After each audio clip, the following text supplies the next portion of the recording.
నారా చంద్రబాబు నాయుడు గారు రా కదలిరా పేరుతో ఒక బహిరంగ సభను నిర్వహించారు. ఆ బహిరంగ సభలో ఆయన మాట్లాడిన తీరుగాని, ఆయన వైసీపీ ప్రభుత్వం మీద, ఈ 7 నియోజకవర్గాల్లో, పల్నాడులో ఉన్నటువంటి 7 నియోజకవర్గాల్లో ఉన్నటువంటి శాసనసభ్యుల మీద, జగన్మోహన్ రెడ్డి గారి మీద చాలా ఆక్రోశాన్ని ప్రదర్శించారు. ఉన్నవి లేనివి కలిపి అనేక రకమైన ఆరోపణలు చేసి జనాన్ని నమ్మించాలనేటువంటి ప్రయత్నం చేశారు. ఆయన ఉపన్యాసం మొత్తంలో నేను 14 సంవత్సరాలు ముఖ్యమంత్రిగా చేశాను, ఈ 14 సంవత్సరాల కాలంలో ఈ పలనాడుకు ఈ కార్యక్రమాలు చేశాను,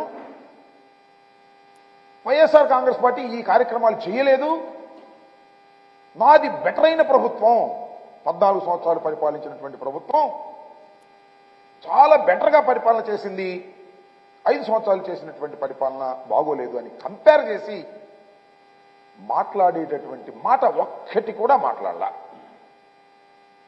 పల్నాడు అభివృద్ధి గురించి మాట్లాడుతూ ఒరికి పూడిసెల తాను వస్తే పూర్తి చేస్తాడట, అలాగే పల్నాడుకు కావలసినటువంటి వాటర్ని స్కీమును తీసుకొచ్చి చేస్తాను అనేటువంటి మాటలు మాట్లాడారు. నేను అడుగుతా ఉన్నా, ఏమయ్యా చంద్రబాబు నాయుడు గారు, ఒరికి పూడిసెలు ఇవాళ వచ్చిందా నిన్న వచ్చిందా? నువ్వు అనేక సార్లు శంకుస్థాపన చేశావే, మీ అబ్బాయి కూడా వెళ్ళి శంకుస్థాపన చేశాడే, 14 సంవత్సరాల్లో నీకు ఒరికి పూడిసెలు గుర్తురాలా? అలాగే పలనాడు డ్రాట్ మిటిగేషన్కి సంబంధించినటువంటి స్కీమ్ నీకు గుర్తురాలా? అవన్నీ మళ్ళా ఎన్నుకుంటే ఇవన్నీ చేస్తాననేటువంటి ఒక అభూత కల్పనలు కల్పించేటటువంటి ప్రయత్నం చేశారు. దానితో పాటు నాకు చాలా చిత్రం వేసింది ఏంటంటే, అందరి జాతకాలు రాస్తున్నాడట చంద్రబాబు నాయుడు గారు. అందరి జాతకాలు అంటే ఈ శాసనసభ్యులు ఉన్నారు, 7 శాసనసభ్యుల జాతకాలు కూడా రాస్తున్నాడట. ఆ రాయడం కూడా చిత్రగుప్తులాగా రాస్తున్నాడట. నాకు అర్థం కాల. ఈయనేమో చిత్రగుప్తుడు చిత్రాలు రాస్తాడు, వాళ్ళ అబ్బాయి ఏమో రెడ్డి పుస్తకం రాస్తాడు. ఏం చేసుకుంటారో ఈ పుస్తకాలు రాసినారు? మీరేమన్నా అధికారం వీధి మునిగిపోతున్నటువంటి పడవ అనేది అందరికీ అర్థమవుతుంది. నిన్న నీ ఉపన్యాసం మొత్తం వింటే మునిగిపోతున్న పడవని ఏ విధంగా కాపాడుకోవాలనేటువంటి తాపత్రయమే నీలో కనిపిస్తుంది తప్ప మళ్ళా తిరిగి అధికారంలోకి వచ్చేటటువంటి లక్షణాలు ఉన్నటువంటి రాజకీయ పక్షంగా మీకు కనిపించడం లేదు. 14 సంవత్సరాలు ఏం చేశావు? ఈ రాష్ట్రంలో ఏ గ్రామం వెళ్తే ఇదిగో నేను ఇది చేశానని చూపించగలవా అంటే దానికి సమాధానం లేదు. ఈయో లేనిపోయినటువంటి ఒక అభూత కల్పనలు సృష్టించుకొని ఇక్కడ ఉన్న వాళ్ళందరూ కూడా దుర్మార్గులట. 7 ఏంటి పిన్నెల రామకృష్ణారెడ్డి గారు మారీసుడంట, ఆయన మార్చమంటున్నాడు.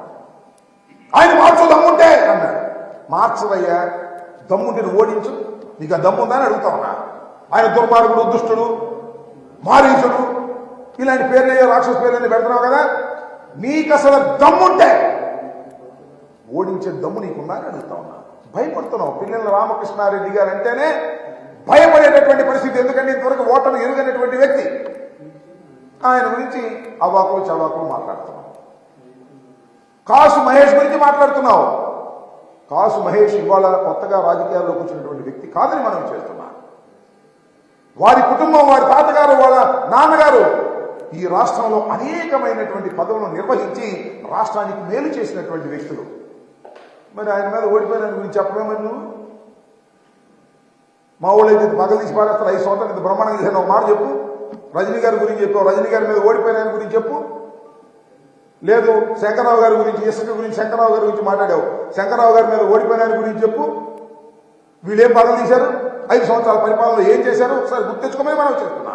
నువ్వు చెప్పకపోయినా రాష్ట్ర ప్రజానీకానికి మనం చేస్తున్నా, లేదంటే ఆయా నియోజకవర్గాల్లో ఉన్నటువంటి ప్రజలకు మనం చేస్తున్నా. శంకరరావు గారి మీద ఓడిపోయినైనా, లేదు కాసు మహేష్ గారి మీద ఓడిపోయినైనా, చిలకూరుపేటలో రజనీ గారి మీద ఓడిపోయినైనా, ఎంత బ్రహ్మాండంగా 5 సంవత్సరాలు పరిపాలన చేశారో నేను ప్రత్యేకంగా చెప్పాలని అడుగుతా ఉన్నా. ఒక్కసారి జ్ఞప్తికి తెచ్చుకోండి, ఒక్కసారి నెమరు వేసుకోండి. ఎంత దుర్మార్గమైనటువంటి పరిపాలన చేశారో అందుకే చిట్టుచిట్టుగా అడుగుతారు. 7 నియోజకవర్గాలు 7 నియోజకవర్గాల్లోనూ 7 తెలుగుదేశం అభ్యర్థుల్ని ఓడించి వైఎస్ఆర్ కాంగ్రెస్ పార్టీ అభ్యర్థుల్ని గెలిపించినటువంటి ఘనత రాయలసీమ ఈ పల్నాడుకు దక్కుతుందని మనం చేస్తున్నాం. నా గురించి కూడా మాట్లాడాడు, ఆరోపణ చేయలేదు. నేను అంబోధురాబాబు కొత్తగా మాట్లాడటం కాదు, అది కూడా ఎందుకు మాట్లాడాడో నాకు తెలియదు. ముందు మాట్లాడలా, మర్చిపోయినా అన్నాడు. కింద నుంచి వస్తున్నారు, రాంబాబు గురించి మాట్లాడు, రాంబాబు గురించి మాట్లాడు, రాంబాబు గురించి మాట్లాడాను. అంబటి రాంబాబు నడుస్తున్నారు. నీ సభలోనే నా గురించి అరుస్తున్నారంటే నాకున్న ప్రాధాన్యత ఏంటో నేను ప్రత్యేకంగా చెప్పవలసిన అవసరం లేదని మనం చేస్తున్నాం. అప్పుడు గుర్తొచ్చింది అంబటి రాంబాబు, ఆంబోతు రాంబాబు. నన్ను ఆంబోతు అన్నప్పుడల్లా నేను అంటూనే ఉంటా, దాని ఏం సందేహం లేదు. మరొక్కసారి అంటున్నా, చంద్రబాబు నాయుడు గారు నన్ను ఆంబోతు అంటున్నావు, రంకెలేస్తున్నాను అంటున్నావు. నేనేమనాలయ్యా, చెప్పా కదా స్టాండర్డ్ డైలాగ్. ఆంబోతులకు ఆవుల్ని సప్లై చేసి రాజకీయంగా ఎదిగినటువంటి వ్యక్తివి నారా చంద్రబాబు నాయుడు గారు, గుర్తుపెట్టుకోమని మనం చేస్తున్నా. ఇలా పదే పదే ఆంబోత్ అంటే ఏ ఆంబోతుకు ఏ ఆవుని సప్లై చేసావో కూడా చిట్టా తీస్తా జాగ్రత్త అని మనం చేస్తున్నా. అది కూడా చేసి అడ్రస్తో సహా చెప్తే నువ్వు మళ్ళా ఏడవలసి వస్తున్నాయా చంద్రబాబు నాయుడు గారు. మాట్లాడేటప్పుడు కాస్త నాలికను కంట్రోల్ చేసుకుని మాట్లాడు. అనుభవం ఉన్నటువంటి వ్యక్తిని కదా, 40 సంవత్సరాల రాజకీయ జీవితాన్ని ఉంది నీకు, 14 సంవత్సరాలు ముఖ్యమంత్రిగా ఉన్నావు. నా గురించి మాట్లాడేటప్పుడు మైండ్ యువర్ కంట్రోల్, మైండ్ పెట్టుకుని మాట్లాడాల్సినటువంటి అవసరం ఉంటుంది. ఆంబోతు అని వెంకటేశ్వర ఆపేస్తాడు. ఆపి దమ్ముంటే చూస్తాను నేను, నీ దగ్గర దమ్ముంటే ఆపని అడుగుతా ఉన్నా. యు ఆర్ అ చీటర్, 420 మోసగాడిని. రాష్ట్ర ప్రజల్ని మోసం చేశావు, ఎన్టీ రామారావుని మోసం చేశావు, తెలుగుదేశాన్ని మోసం చేశావు, నీ బంధువుల్ని కూడా మోసం చేసినటువంటి 420 వ్యక్తిని నువ్వు ఇవాళ మాట నీ నూకలు చెల్లే రాజకీయంగా. ఇంకా ఈ రాష్ట్రంలో నీకు భవిష్యత్తు లేదు, నీ పార్టీకి భవిష్యత్తు లేదు. అందువల్ల పెద్ద నేను కాదు వెంకటేశ్వర, ఇన్ని వెంకటేశ్వర బాబు శంకర్రావు అంటాడు. తమ్ముళ్ళు శంకర్రావు కాజేస్తున్నాడు, శంకర్రావు కాజేస్తున్నాడా? ఏం పోయేగానే వచ్చిందని నాకు అర్థం కాలేదు. ఇలాంటి తప్పుడు ఆరోపణలు చేసేటటువంటి కార్యక్రమాన్ని నువ్వు చేస్తున్నావు. ఇది మంచిది కాదని కూడా ఈ సందర్భంగా నేను మనవి చేస్తున్నాను. నువ్వు చాలా సందర్భాల్లో చాలా విషయాలు మాట్లాడావు, ఇప్పుడు కూడా అదే విషయాలు మాట్లాడుతూ ఉన్నావు. ఏమిటంటే కోట్ల శివప్రసాద్ గురించి మాట్లాడారు. సరే, ఆయన నా మీద పోటీ చేసి ఒకసారి గెలిచాడు, రెండవసారి అందరితో పాటు ఏడుగురితో పాటు ఆయన ఓడిపోయాడు. ఎస్, ఇక్కడ నేను మనవి చేస్తున్నా, రాష్ట్ర ప్రజానీకాన్ని, పలనాడు ప్రజానీకాన్ని మనస్ఫూర్తిగా అడుగుతున్నా. కోడెల శివప్రసాద్ గారు ఆత్మహత్య చేసుకోవడానికి, మరణించడానికి ఎవ్వరు కారణం? వైఎస్ఆర్ కాంగ్రెస్ పార్టీనా, లేదు అంబటి రాంబాబు గారా, తెలుగుదేశం పార్టీనా, నువ్వా? ఒక్కసారి ఆలోచించమని మనం చేస్తున్నా. ఎందుకంటే కేవలం కోడెల శివప్రసాద్ గారి మరణానికి ప్రధానమైన కారణం నువ్వు, నారా చంద్రబాబు నాయుడు గారు. ఎందుకంటే కోడెల శివప్రసాద్ గారు చనిపోక ముందు కూడా ఆత్మహత్యా ప్రయత్నం చేసుకున్నాడు.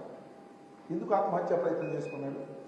కోడెల శివప్రసాద్ లాంటి సీనియర్ పొలిటీషియన్ ఓటమి పాలైతే ఇంటర్వ్యూ కూడా ఇవ్వలేదు కదా నువ్వు. ఆ కుటుంబాన్ని పక్కన పెట్టాలని నిర్ణయించావు కదా. కోడెల శివప్రసాద్ని పక్కకు నెట్టాలని నిర్ణయించుకున్న తర్వాత ఆ బాధ పడలేక మానసికంగా 1-2 సార్లు నిన్ను కలుసుకోవడానికి ప్రయత్నం చేసిన వారి కుటుంబాన్ని కానీ వారిని కానీ పక్కకు నెట్టేసినటువంటి దుర్మార్గుడవు నువ్వు. అందువల్లే ఆయన మానసికంగా కుంగిపోయి ఆత్మహత్యా ప్రయత్నం చేసుకుంటే ఇల్లు అడిగారు కదా. ఎవరు? పత్తిపాటి పుల్లారావు కూడా ఇల్లు అడిగాడు, ఏమండి ఆత్మహత్య చేసుకోవడానికి ప్రయత్నం చేశాడు, సేవ్ అయ్యాడు, ఆసుపత్రి నుండి ఇల్లు పలకరిద్దామంటే ఆ దుర్మార్గుడిని పలకరించొద్దు, ఆ దుర్మార్గుడికి నాకు పడదు అని చెప్పి ఆ మాట ఆయనకి చేరవేస్తే మరింతగా కుంగిపోయి గత్యంతరం లేని పరిస్థితుల్లో నేను ఒకటి మనం చేస్తున్నా, కోడెల శివప్రసాద్ అనేటువంటి వ్యక్తి రాజకీయవేత్త, భయపడేవాడు కాదు, శత్రువులకు భయపడేవాడు కాదు, శత్రు రాజకీయ పక్షానికి భయపడేవాడు కాదు. కానీ నీకు భయపడ్డాడు. నీ తత్వం వలన, నీ నిరాదరణ వల్ల భయపడి ఆత్మహత్య చేసుకుంటే దాన్ని కూడా సొమ్ము చేసుకునే కార్యక్రమం. కోడెల శివప్రసాద్ మరణానికి చంద్రబాబు వైసీపీ కారణం అని మాట నిజమేనయ్యా, వైసీపీ కారణమే అనుకుందాం. కాదు వైసీపీ కారణమైతే ఎంత సింపతి వస్తుంది. మరి వాళ్ళ కుటుంబంలో వాళ్ళ అమ్మాయికో టికెట్ ఇవ్వచ్చు కదా, ఎందుకు పక్కన పెట్టావు నాకు అర్థం కాలేదు. కక్ష ఇంకా పోలేదు నీకు. కోడెల శివప్రసాద్ మరణించినా కూడా కోడెల శివప్రసాద్ మీద కక్ష నీకు పోలేదు కాబట్టి వారి కుటుంబంలో ఎవరికి రాజకీయ భవిష్యత్తు లేకోకుండా అణిచివేయడానికి ప్రయత్నం చేసినటువంటి దుర్మార్గుడివి, నీచుడివి. ఇది రాష్ట్ర ప్రజానీకం తెలుసుకోవాలి, ముఖ్యంగా ఈ పలనాడు ప్రజలు తెలుసుకోవాలని కూడా ఈ సందర్భంగా నేను మనం చేస్తున్నాను. ఇలా చీట్లే, ఇలా మోసం చేస్తాను. అంతేకాదు మా శ్రీకృష్ణదేవరాయలు గారిని చేర్చుకుంటే ఏమన్నావు, ఆయన తులసి మొక్క అంట మొదదాకా గంజాయి వనంలో ఉన్నాడు, ఇప్పుడు తులసి వనంలోకి వెళ్ళాను. నువ్వు తులసి మొక్కవి, నీ తెలుగుదేశం పార్టీ తులసి మొక్క, మేము గంజాయి మొక్కలు. నాకు అర్థం కాల. నేను ఒక్క విషయాన్ని చెప్పాలి ఇక్కడ. లావు శ్రీకృష్ణదేవరాయలు గారి కుటుంబం ఎప్పటి నుంచో ప్రయత్నం చేస్తుంది పార్లమెంట్కి వెళ్ళాలని. వాళ్ళ నాన్నగారు కూడా కంటెస్ట్ చేశారు ఇంతకుముందు, నీకు గుర్తుండే ఉంటుంది, లక్ష్మీ పార్వతి పార్టీ తరఫున. వెళ్ళలేకపోయారు. తెలుగుదేశం టికెట్ ట్రై చేశాడేమో తెలియదు. ఎన్నో సంవత్సరాల నుంచి, ఎన్నో దశాబ్దాల నుంచి పార్లమెంటుకు వెళ్లాలని శ్రీకృష్ణదేవరాయలు గారి తండ్రి శ్రీకృష్ణదేవరాయలు గారు ప్రయత్నం చేస్తే ఆ ఛాన్స్ అంటూ వచ్చింది ఒక్క జగన్మోహన్ రెడ్డి గారి వల్ల.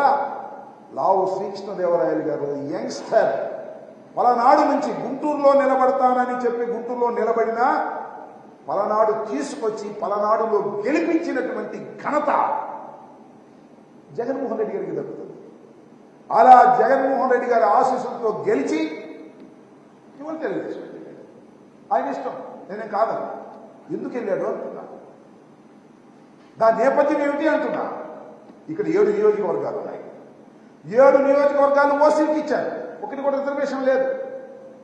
ఈసారి ఇది బీసీకి ఇవ్వడం ధర్మంగా ఉంటుందని జగన్మోహన్ రెడ్డి గారు భావించి శ్రీకృష్ణదేవరాయలు గారు మీరు గుంటూరు వెళ్ళండి, ఇక్కడ బీసీకి ఇద్దాం, యాదవ్కి ఇద్దాం అని చెబితే అడ్జస్ట్ కాలేకపోయారే. అడ్జస్ట్ కాకుండా గుంటూరు వెళ్ళి పోటీ చేయి, దాని గుర్తు మీద లేదు నేను ఇక్కడే పోటీ చేస్తాను మొండుకేసి తగాదా పడి పార్టీ మారిన విశ్వాసఘాతకుడు శ్రీకృష్ణదేవరాయలు గారిని మనం చేస్తున్నాం. ఇవాళ మళ్ళీ రోజు పోటీ చేస్తున్నాం. ఇక బీసీల ఓటు అడిగే హక్కు ఆ విశ్వాసఘాతకుడైనటువంటి శ్రీకృష్ణదేవరాయలు గారికి లేదు. రాసుకోమని సందర్భంగా మనం చెప్తున్నాం. అంతేకాదు పాపం మా జంగా కృష్ణమూర్తి గారు వైఎస్ఆర్ కాంగ్రెస్ పార్టీ పెట్టినప్పుడు, రాజశేఖర్ గారు మరణించినప్పుడు జంగా కృష్ణమూర్తి గారు జగన్మోహన్ రెడ్డి గారు వెంట నడిచాడు. టికెట్ ఇవ్వలేకపోయాం. వృధాగా ఎమ్మెల్సీ ఇచ్చారు, వాళ్ళ అబ్బాయికి జడ్పీటీసీ ఇచ్చారు. ఎమ్మెల్సీతో ఆకోకుండా క్యాబినెట్ ర్యాంక్ కోసం ఇప్పించారు. ఇంతగా గౌరవించారు. అలా గౌరవించిన జంగా కృష్ణమూర్తి మనస్తత్వాన్ని కూడా విషపూరితం చేసి నువ్వు పార్టీ నుంచి తీసుకెళ్ళడానికి ప్రయత్నం చేశావు. ఏదో జంగా కృష్ణమూర్తి గారు సీట్ ఇస్తారని, యాదవ సమాజానికి చెందిన వారికి సీట్ ఇస్తారని చెప్పారు. అది కూడా ముంచారు కదంటయ్యా శ్రీకృష్ణదేవరాయలు గారు. నీ మాట నమ్మి జంగా కృష్ణమూర్తి యాదవ సమాజానికి చెందినటువంటి వ్యక్తి కూడా మునిగిపోయేటటువంటి పరిస్థితి తీసుకొచ్చి మీకన్నా చీటర్స్ ఎవరున్నారు? జగన్మోహన్ రెడ్డి గారు స్ట్రైట్ గా చెప్తారు, ఇలా మోసాలు చేయరనే విషయాన్ని దయచేసి గుర్తుపెట్టుకోమని మనం చేస్తున్నాం.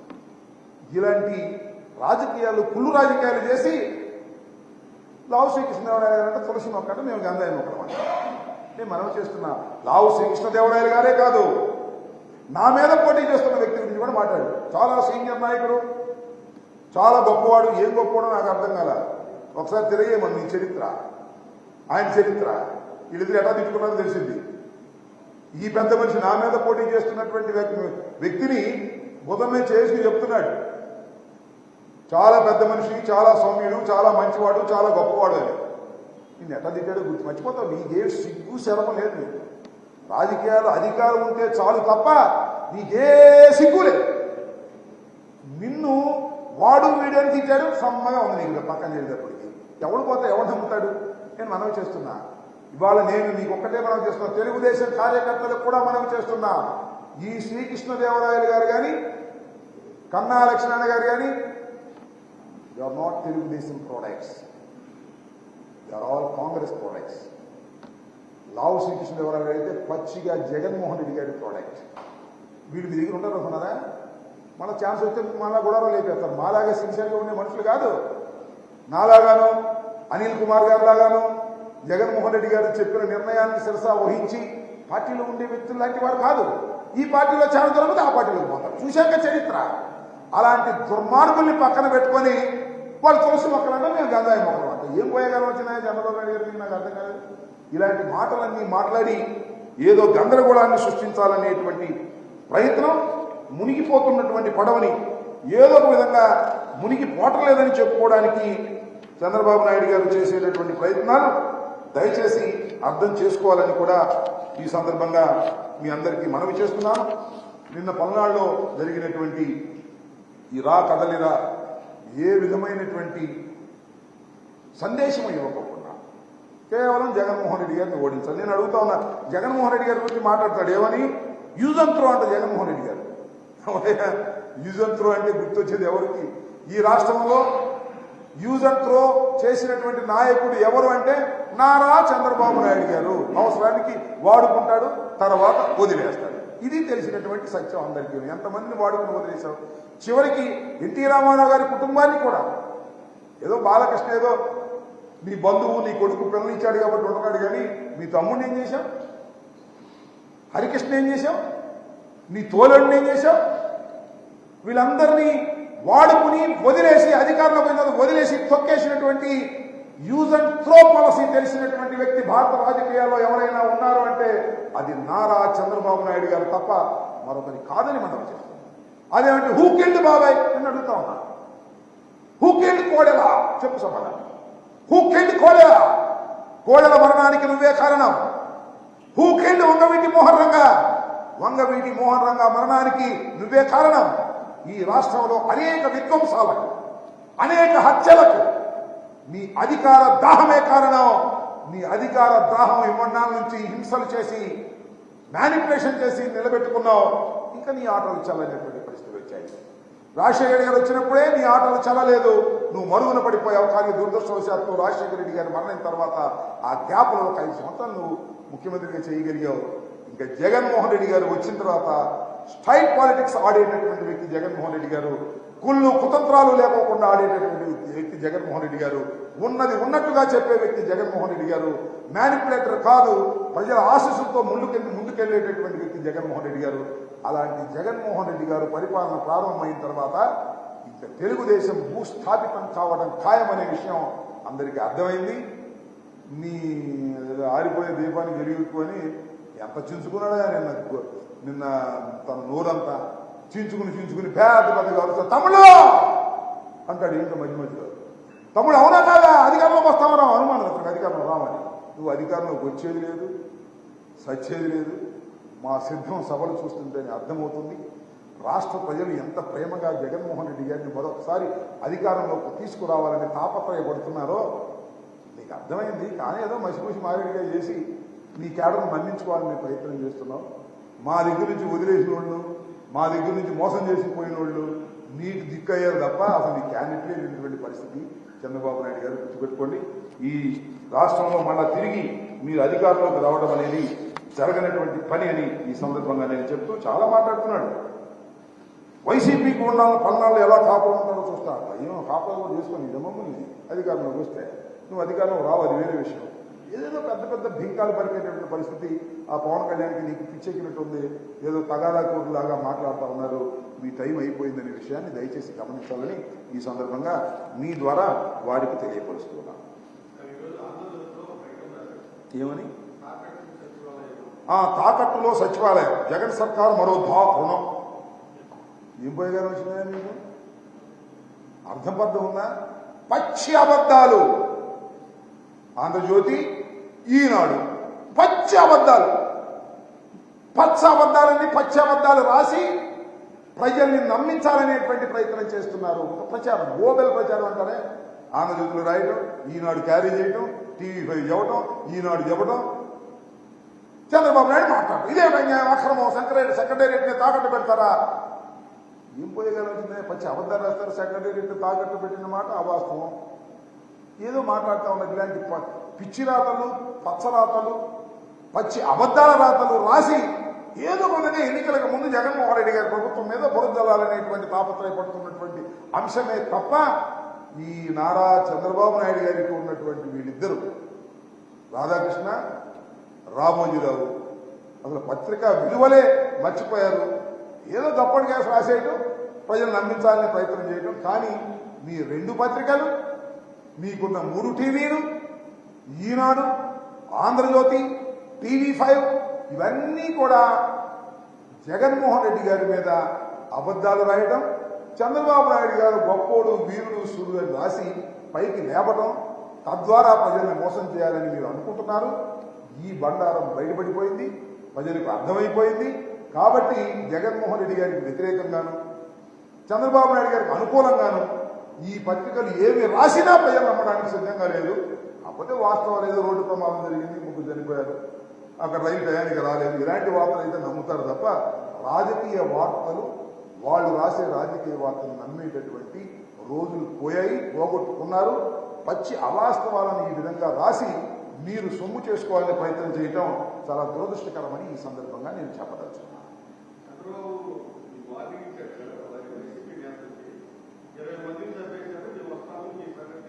ఏమంటాడు? చంద్రబాబు మాకు వార్నింగ్ ఇవ్వటం, మా సంగతి తేలుస్తానంటాం, పల్నాడులో మీరు ఎలా జీవిస్తారో, పల్నాడులో మీరు ఎలా ఉంటారో, ఇలాంటి ఊసుబోని సొల్లు కబుర్లు చెప్పి బతకాలని చంద్రబాబు నాయుడు గారు అనుకుంటున్నారు. నేను మనవి చేస్తున్నా, చంద్రబాబు నాయుడు గారి కాలంలో కన్నా సరే అక్కడక్కడ చెదురుమదురు సంఘటనలు జరుగుతాయి, వ్యక్తిగతంగా కొన్ని కారణాల మడ్డలు జరిగినటువంటి సంఘటనలు కూడా ఉన్నాయి. కానీ రాజకీయ కక్షలు ఎక్కడ జరగలేదు. చెదురుమదురుగా ఎక్కడ జరిగినా వాటిని సెపరేట్ చేసేటటువంటి పద్ధతుల్లో ఉన్నాం. శాంతి భద్రతలు పలనాడులో చంద్రబాబు నాయుడు గారి కాలం కన్నా చాలా బేషుగ్గా ఉన్నాయి. రాసుకోండి అన్ని పత్రికలు.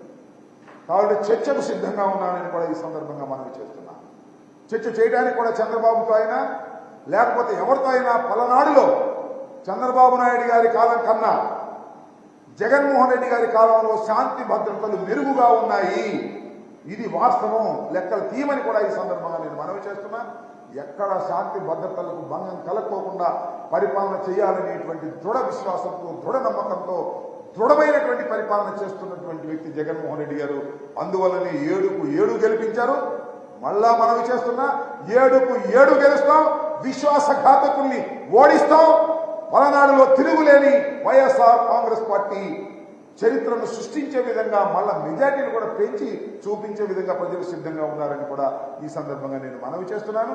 చంద్రబాబు నాయుడు గారు ఉండే డప్పాలు కొట్టడం లేదు, సొల్లు కబుర్లు చెప్పడం తప్ప మరొకటి లేదు.